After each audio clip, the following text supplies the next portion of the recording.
යම්කිසි තරුණ කෙල්ලෙක් විවාහ වෙනකල් බඹසර රැකලා මේ උත්තමාවිය ළඟ පහනක් තියලා පතන පැතුමන ඉටු වෙනවා. මේ උත්තමාවියගේ දැසට පේන්නේ බඹසර තියෙන කිල්ලෝ. මේ අඩවන් දෙනටින් net විවර කළා මේ උත්තමාවිය බලනකොට ඈත පේන්නේ පතිවෘතාව රකින්න ස්ත්‍රීන්. මේ උත්තමාවිය නිස්සංගල විවර කළා බලනකොට බඹසර තියෙන මෑණිවරු පේනවා.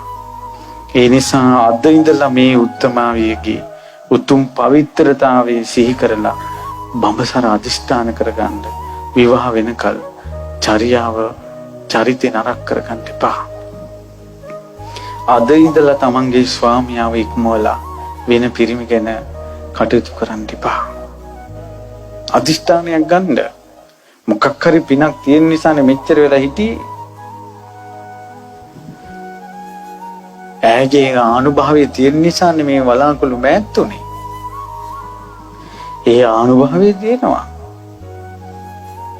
යම්කිසි කෙල්ලෙක් මේ උතුම් යසෝදරාවට වැඳ ඉන්න කෙල්ලෙකුට කොල්ලෙක් කරදරයක් කරන්න හැදුවොත් ඒ කොල්ලට එක ශාපයක් වෙනවා.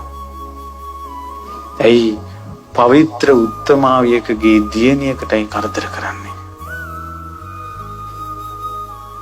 මේ වගේ පවිත්‍ර උත්තමාවියක් ඇසුරු කරන දියණිවරුන්ට කරදර වෙන්නේ නැහැ. මේ වගේ පවිත්‍ර උත්තමාවියකට වඳින පිරිමින්ට නරක ගැහණු ලැබෙන්නේ නැහැ.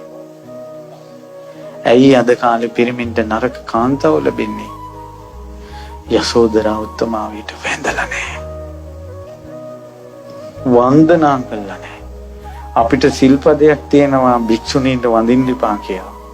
නැත්තම් දහස් වතාවක් හිතෙනවා පෙරලි වඳින්න මේ උත්තමාවියට. එච්චර පවිත්‍රයි. එක්කෝ බඹසර රකින්නවා නැත්තම් ස්වාමි භක්තියෙන් යුක්තයි. කෙල්ලම් කරන නරක වල් වැඩ කවදාවත් යසෝදරාව සසරේම කල්ප අසංඛ්‍ය 4 වල් වැඩ කරලා නැහැ. ඇහැ පවිත්‍රයි.